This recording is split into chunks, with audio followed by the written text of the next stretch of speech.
Ladies and gentlemen, welcome back to the analysis of YOLENO TV. I hope you well from wherever you're watching this channel. After back and forth on this issue of autopsy report, finally the government was forced to deliver a report to the people because people wanted results and to know what really is the case, ladies and gentlemen.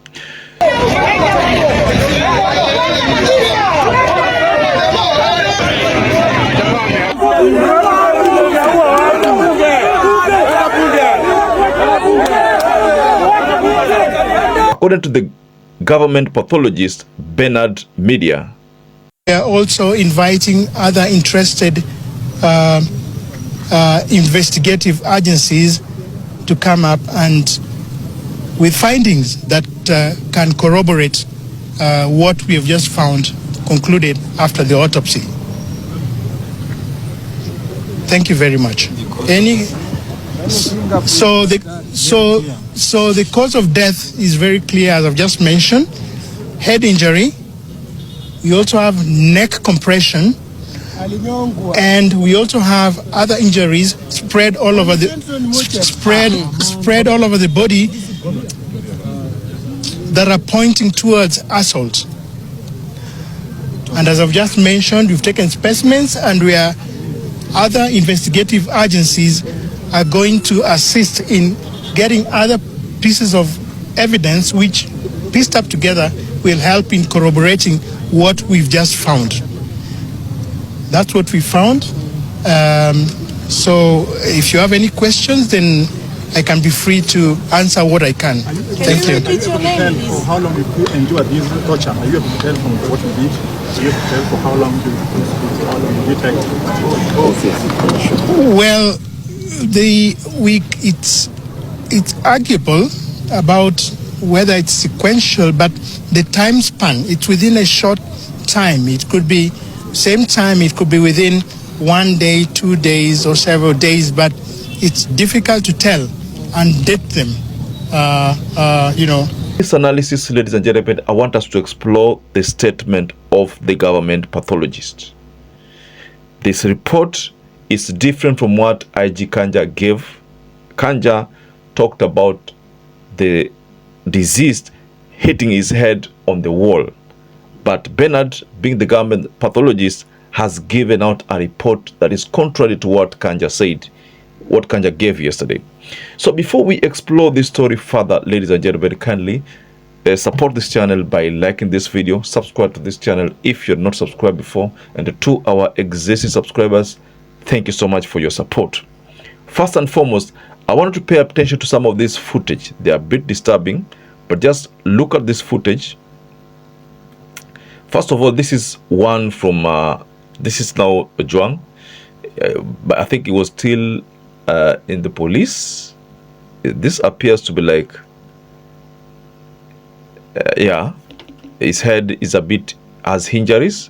Then there is this second one. Now this one, of course the face nimezuia kidogo because you see, but hiyo inaonyesha kwamba walikuwa at this time alikuwa ameenda kutembelewa na comrades just to look at what really took place. The hospital had to allow this viewing because of the demand by the people. Ilikuwa delay imefanyika ya hiyo ya ninio, delay ya ile autopsy kufanyika ilikuwa imetokea, so people had to confirm what really happened. Now let's get back to this statement from the government pathologist. Based on this report, ladies and gentlemen, we can comfortably confirm, based on their statement, that Ojwang did not kill himself. He didn't kill himself because this pathologist has given us the side of the story that is disputing what was said. Now, first and foremost, you know very well that when someone is trying to beat you on the front, you would want to guard, take a guard so that you don't get injured. So what the pathologist is giving us here is something akin to that maybe nguvu ilikuwa inatumika pale ilikuwa ni nguvu ambayo imepita kipimo, nguvu ambayo imepita kipimo, ndio maana alikuwa zile blows zinapita zinamfikia kwa uso. So in very few words, ladies and gentlemen, hichi kifo sio kifo ambacho Albert Ojwang alijisababishia. Sidhani based on the pathologist, I think the conclusion ni kwamba huyu aliuliwa. So the drama now starts from here.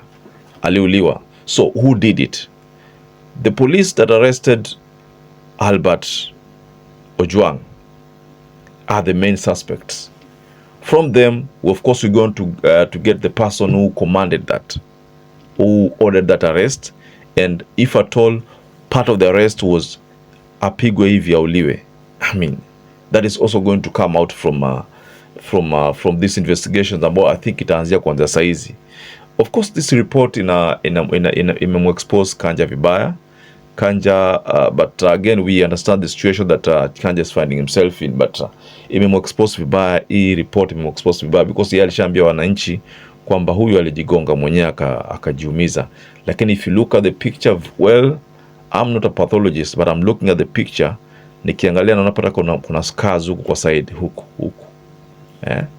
Huku. Sasa kama ulikuwa unajigonga hivi, si ulikuwa unajigonga hivi.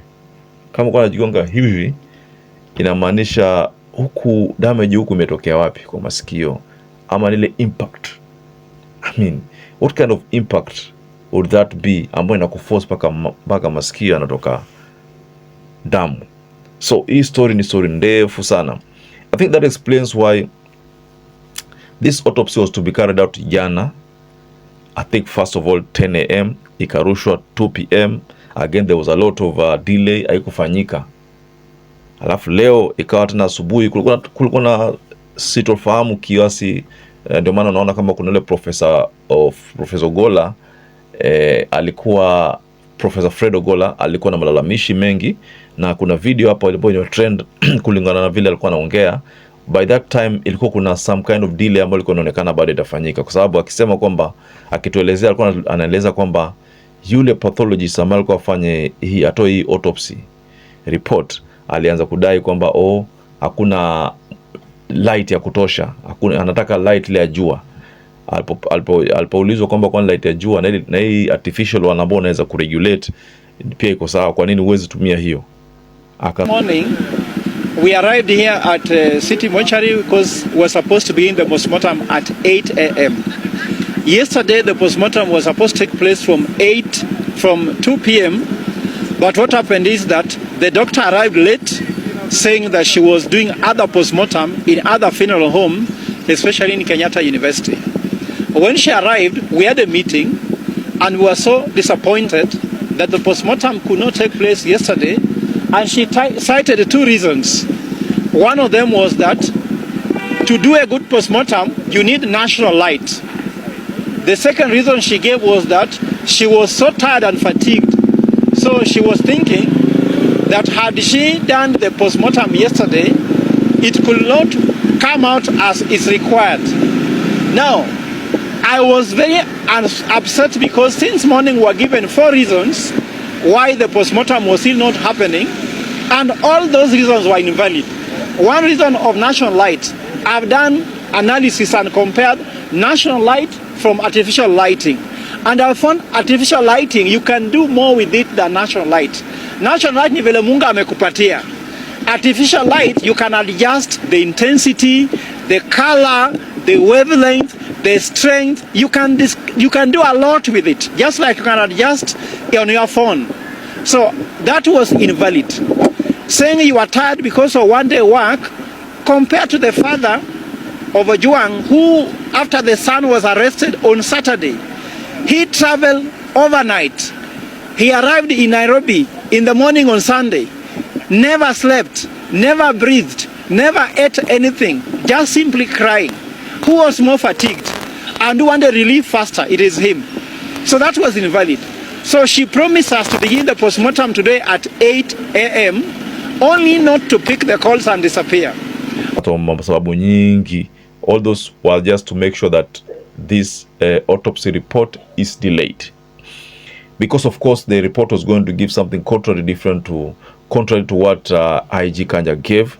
Now I think that explains why even Johansen or Duor could have decided that hapana, hii kitu italeta shida na sasa mimi siendi kuipiga, wacha mwingine aipige. And this is what we have, ladies and gentlemen.